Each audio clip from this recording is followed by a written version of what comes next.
Rreshjet e dëndura të shiut të ditëve të fundit kanë sjellë prurje rekord në kaskadën e Drinit e përrjedhoi ka ngritur nivelin e gatishmërisë në të treja hidrocentralet kryesore të vendit.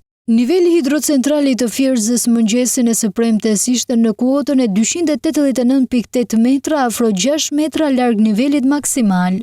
Por pavarësisht prurjeve rekord për i rreth 1500 m3 për sekond në këtë hidrocentral, portat e shkarkimit ende nuk janë hapur. Një vendim ky për të menaxhuar më së miri prurjet që vinë në dy hidrocentralet pasuese në kaskadën e Drinit që janë edhe më pranë pikës kritike.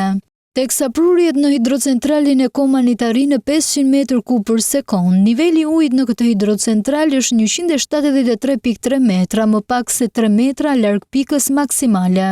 Pikërisht për këtë arsye në këtë hidrocentral janë hapur portat ku po shkarkon 700 m3 ujë, 200 m3 më shumë se sa prurjet. Po 700 m3 ujë po shkarkohet edhe në hidrocentralin e Vaut të Dejës, ku pavarësisht se prurjet rezultojnë se janë 60 m3 për sekond, niveli i ujit raportohet të jetë 74.9 metra, vetëm 1.1 metër larg pikës maksimale.